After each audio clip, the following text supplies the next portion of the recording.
Reflexão bíblica. Carta de Paulo aos Romanos.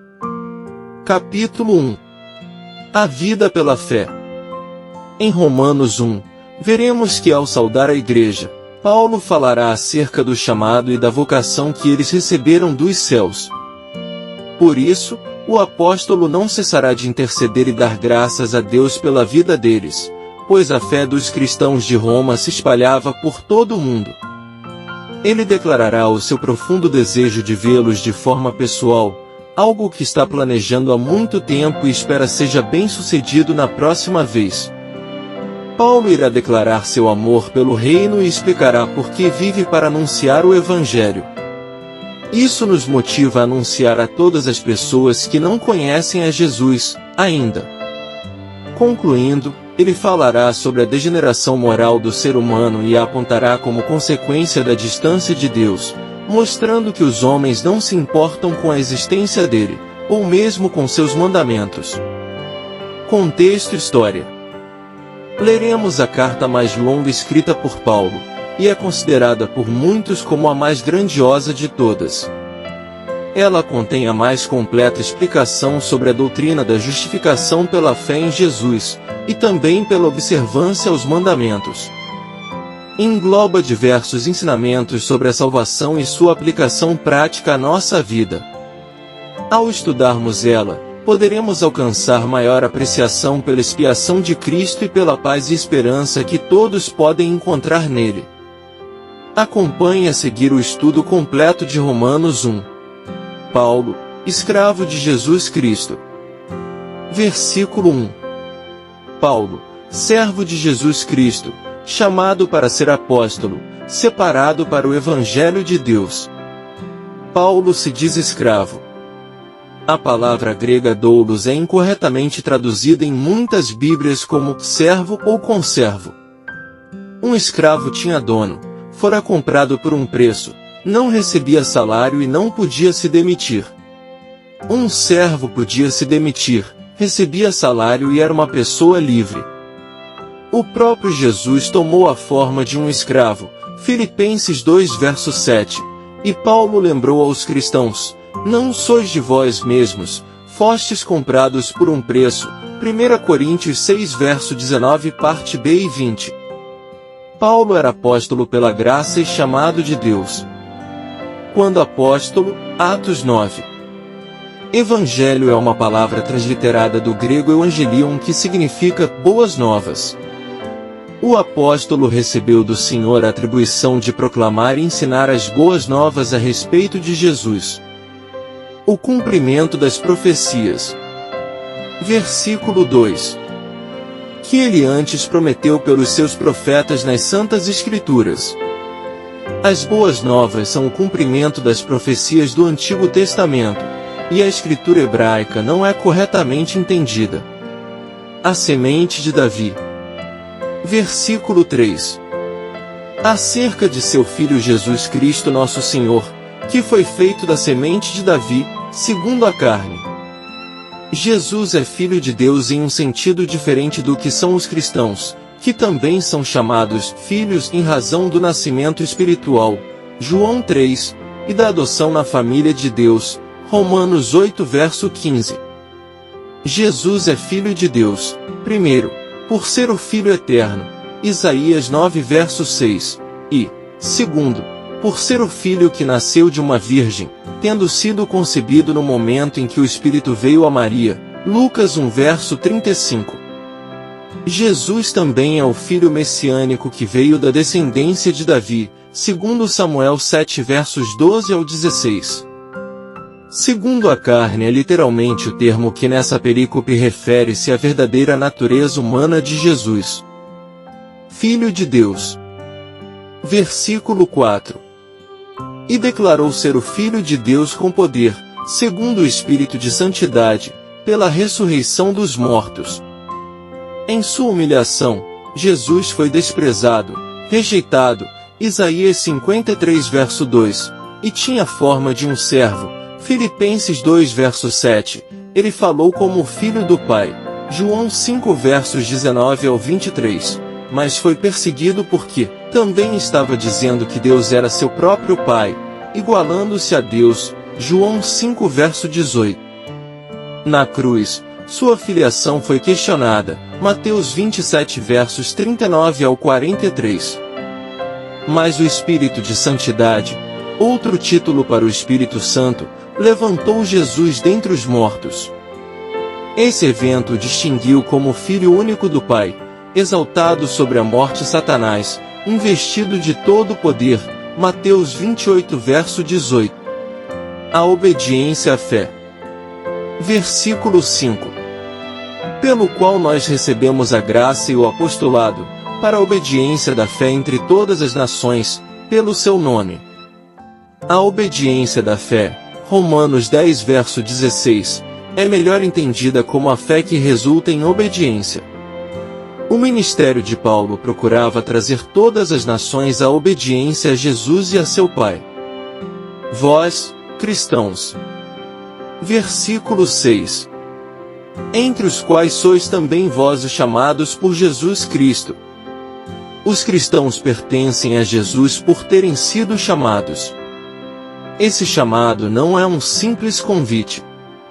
É antes uma convocação soberana que resulta em salvação, quando as pessoas respondem com fé ao chamamento divino. Por meio dessa linguagem, Paulo lembrou aos cristãos romanos que Deus tomou a iniciativa de salvá-los. Chamados para a santidade. Versículo 7. A todos os que estão em Roma, amados de Deus, chamados para serem santos, graça e paz a vós, de Deus, nosso Pai, e do Senhor Jesus Cristo. Chamados para serem santos não significa chamados para serem santos, como se isso fosse algo que os cristãos podiam se tornar no futuro. Também não significa um título honorário ou uma pessoa extraordinariamente santa. Pelo contrário, todos os cristãos são santos por meio do chamado soberano de Deus. Eles foram separados exatamente como a nação de Israel, Romanos 19 verso 2. O cristão é alguém que tem o perdão de pecados e é santificado pela fé em Jesus, Atos 26 verso 18, e, por essa razão, é um santo, 1 Coríntios 1 verso 2. O cristão pertence tanto a Jesus quanto é separado do mundo. Paulo agradece pelos romanos. Versículo 8. Primeiramente, eu agradeço ao meu Deus, por meio de Jesus Cristo, por todos vós, porque a vossa fé é anunciada em todo o mundo. Era comum, nas cartas antigas, começar com uma oração. Paulo adotou a forma, mas suas súplicas nunca foram uma mera formalidade na abertura de seus escritos. Assim como a alegria entre os anjos pela conversão de um pecador, Lucas 15 verso 10, Paulo se alegrava pelo fato de haver igrejas domiciliares na capital do Império Romano. Ele estava agradecido pela difusão da fé. Ele orava incessantemente. Versículos 9 e 10. Pois Deus, a quem sirvo em meu espírito, no Evangelho de seu Filho, é minha testemunha de como incessantemente faço menção de vós em minhas orações, rogando que de algum modo seja possível, agora por fim, ter uma próspera viagem para ir a vós na vontade de Deus. Paulo orava continuamente em espírito pelos cristãos de Roma. Embora muitas vezes a oração seja vista de outra forma, ela é tão necessária no ministério cristão quanto o ensino ou a pregação. O apóstolo tinha desejado ir a Roma, mas Deus estava no controle de todas as circunstâncias que o envolviam. O cristão deve buscar a vontade de Deus em tudo o que faz, Tiago 4 versos 13 ao 17. Paulo roga pelos romanos. Versículos 11 e 12. Porque desejo ver-vos, para que eu possa transmitir a vós algum dom espiritual, a fim de que sejais fortalecidos. Isto é, para que eu possa ser confortado juntamente convosco, pela fé mútua, tanto a vossa quanto a minha. Paulo tinha certeza que, por meio de seu ensino, ele levaria benefícios e bênçãos às igrejas domiciliares de Roma. O dom espiritual aqui mencionado não era idêntico aos dons especiais de 1 Coríntios 12 verso 14, que eram dados por Deus, mas dons que os cristãos transmitiam uns aos outros. O apóstolo aos gentios estava certo de que os cristãos romanos ministrariam também a seu favor, pois cada parte do corpo de Cristo possui funções úteis em relação às outras partes. Os planos que deram errado. Versículo 13. Ora, eu não quero que ignoreis, irmãos, que muitas vezes eu propus ir até vós, mas tenho sido impedido até agora, para que eu também possa ter entre vós algum fruto, mesmo entre os demais gentios. Como a cidade mais importante do mundo ainda não tinha recebido a visita de um apóstolo. Por que será que, em especial, o apóstolo dos gentios ainda não tinha ido para lá? Paulo muitas vezes planejou visitá-los, mas esses planos ainda não haviam se realizado. Na misteriosa providência de Deus todas as coisas cooperavam para o melhor. Afinal, a demora de Paulo em viajar para Roma o fez escrever essa maravilhosa carta. Além disso, ele acabou indo a Roma, como prisioneiro, Atos 25 versos 10 ao 28, e passou 2 anos na cidade pregando o Evangelho sem impedimento algum, Atos 28 verso 31. Os cristãos devem aprender que Deus faz com que os eventos se desenvolvam de maneiras nunca imaginadas por nós, Romanos 8 verso 28. A comissão especial de Paulo. Versículo 14. Eu sou devedor, tanto aos gregos como aos bárbaros, tanto aos sábios como aos ignorantes. A conversão de Paulo lhe acarretou uma comissão especial e uma obrigação específica. As revelações que lhe foram concedidas aumentaram ainda mais sua responsabilidade. A instrução e cidadania romana do apóstolo prepararam para alcançar vários tipos de pagãos, inclusive os educados e os bárbaros. Entre esses bárbaros estavam pessoas da Espanha e da Ásia Menor, Atos 14 versos 11 ao 18. Estou pronto. Versículo 15. Então, quanto está em mim, estou pronto para pregar o Evangelho também a vós que estáis em Roma. Paulo ansiava cumprir sua obrigação porque nutria a expectativa de que Deus realizaria grandes coisas através de seu ministério. Não me envergonho do Evangelho de Cristo. Versículo 16.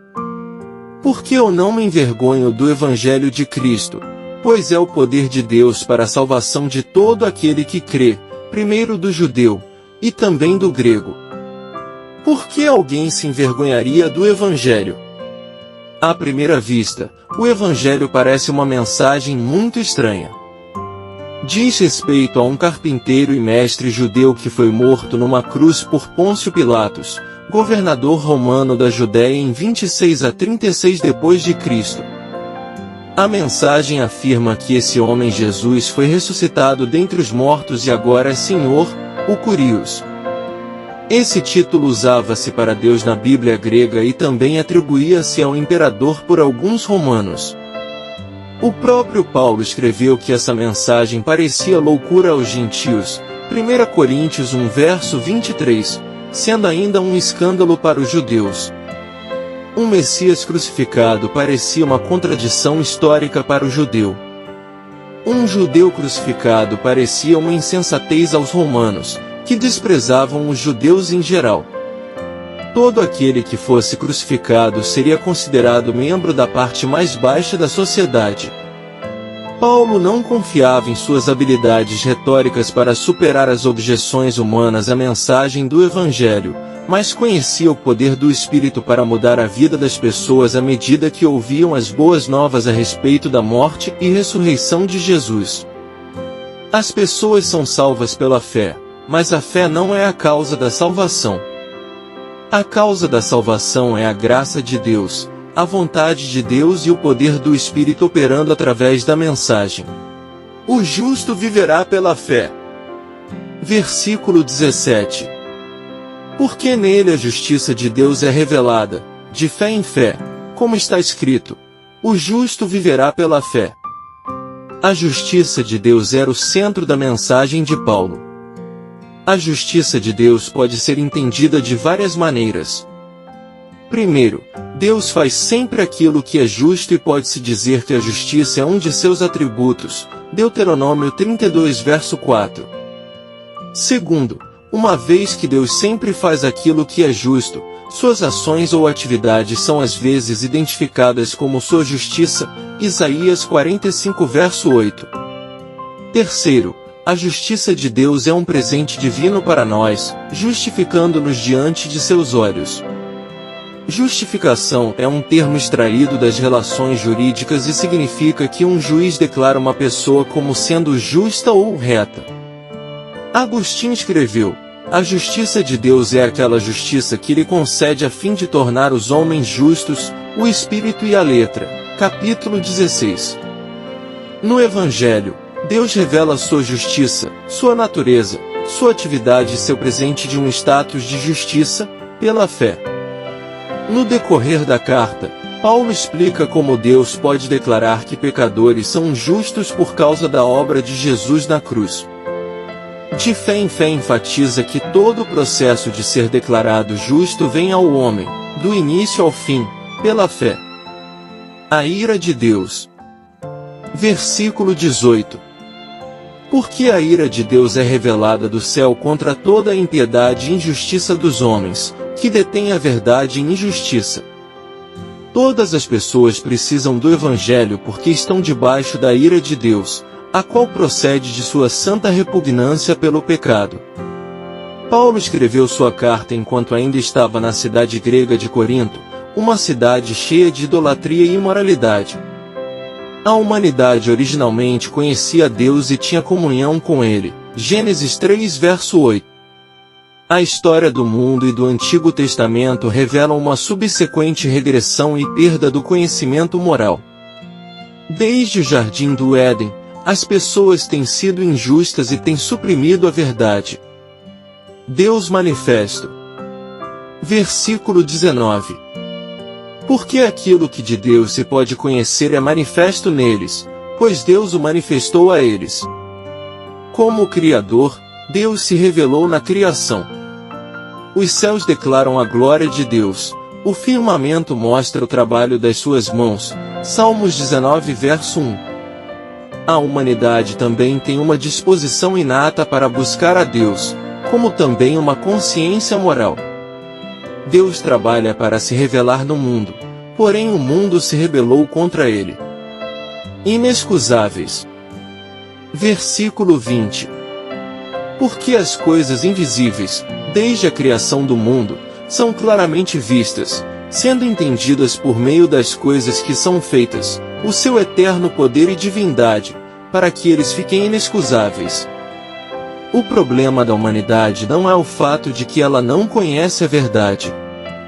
A história da raça humana revela um esforço determinado para se opor à vontade de Deus. As pessoas são inexcusáveis por sua idolatria e seu ateísmo prático. Insensatos e obscurecidos. Versículo 21. Porquanto, tendo conhecido a Deus, não o glorificaram como Deus, nem foram agradecidos, mas se tornaram vãos em suas imaginações, e o seu coração insensato se obscureceu. Em virtude da obstinação humana, o conhecimento que as pessoas têm de Deus ficou nublado e seu pensamento se obscureceu. Sem conexão com o Senhor, o centro do homem perde o contato com a realidade, não compreende o propósito de sua existência e se torna ingrato.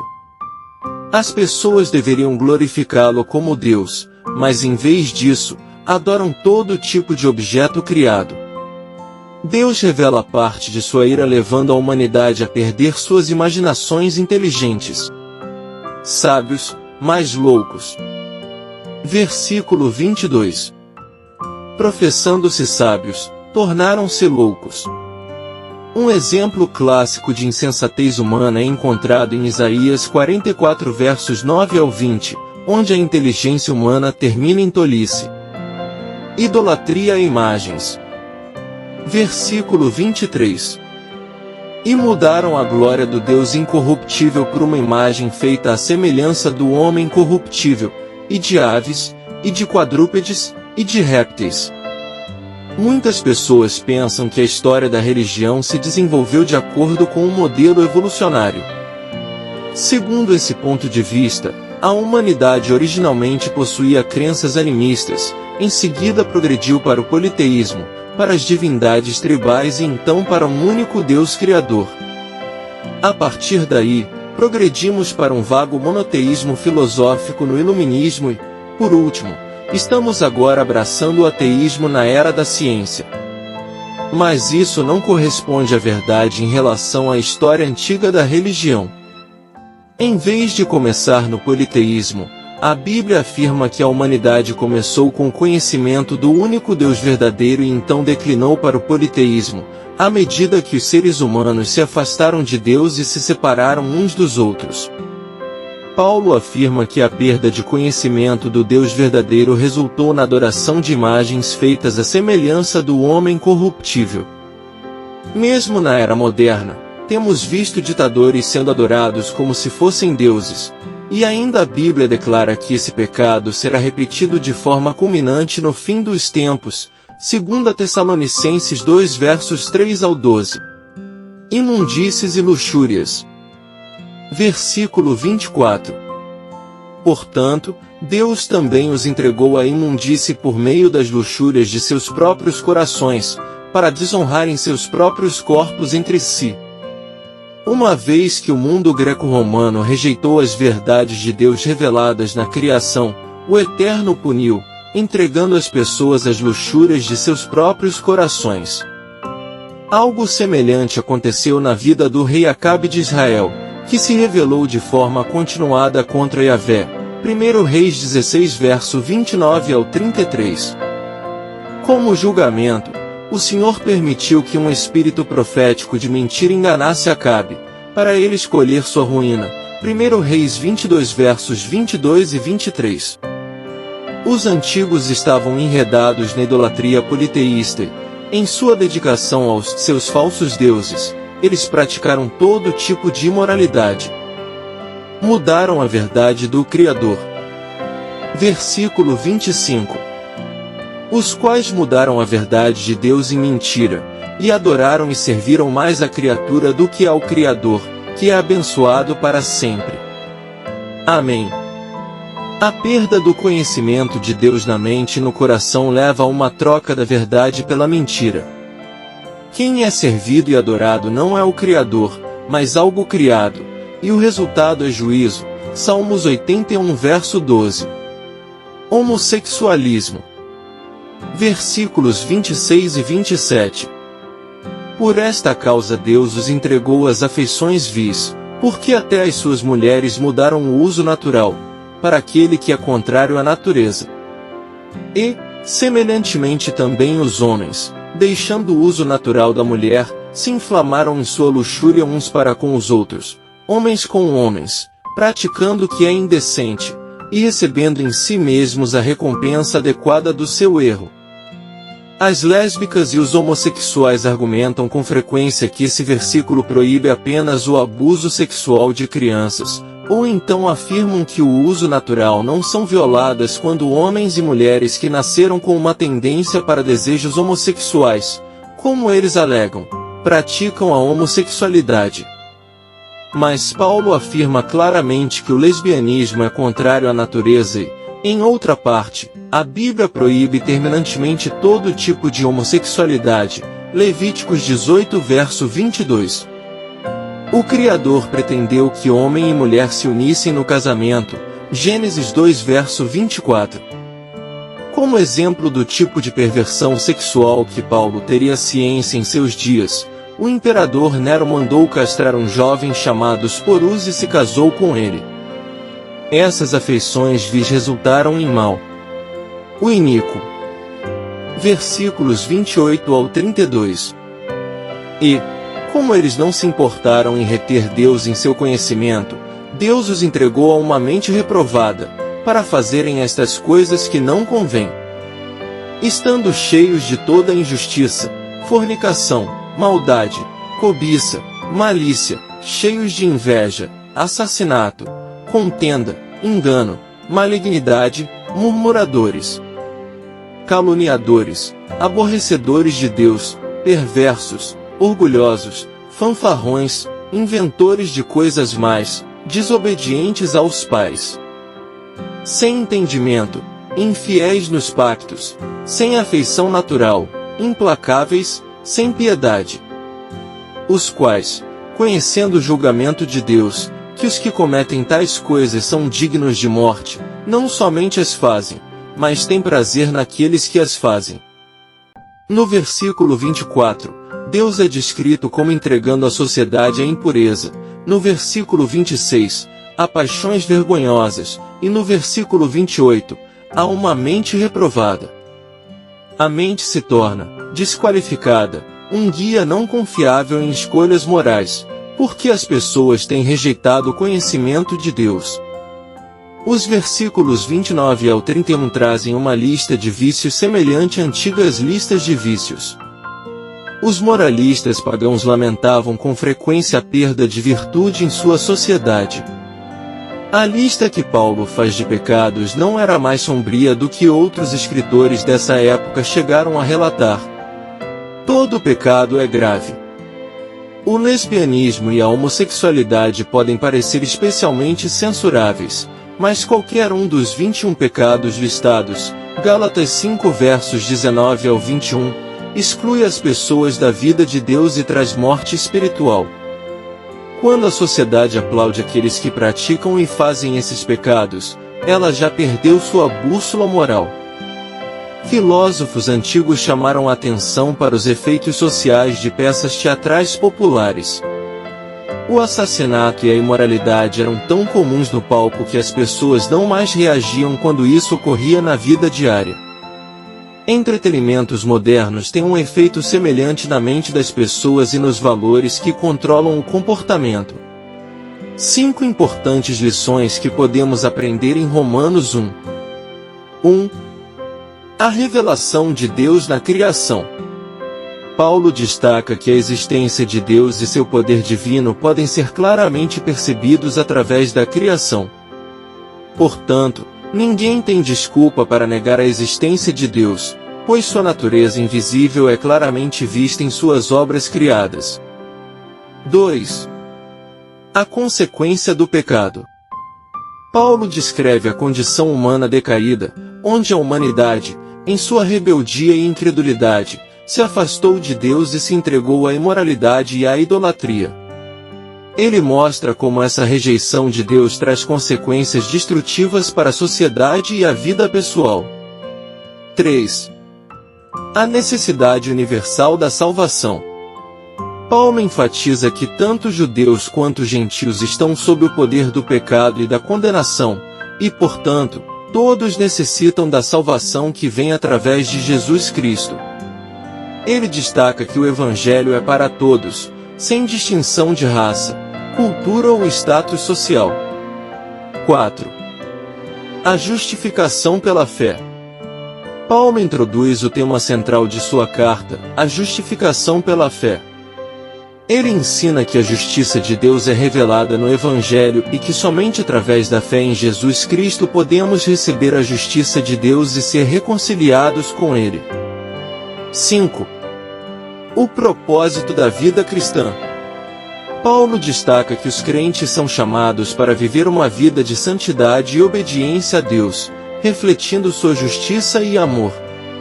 Ele mostra que o Evangelho não apenas nos liberta do poder do pecado, mas também nos capacita a viver uma vida transformada pelo Espírito Santo.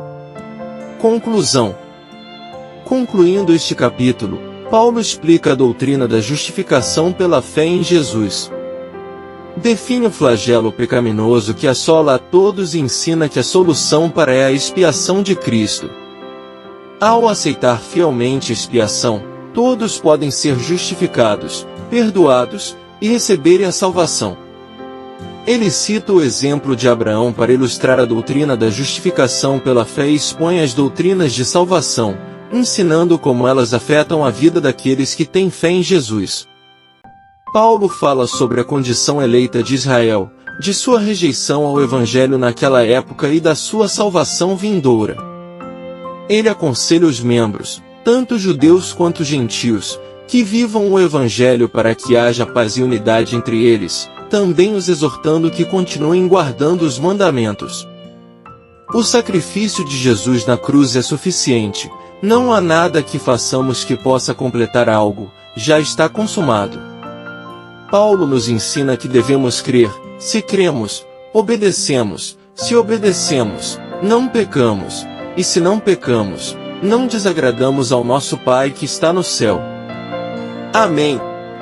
Graça e paz por parte de nosso Deus e Pai, e de nosso Senhor e Salvador, Jesus Cristo, estejam sobre nossas vidas.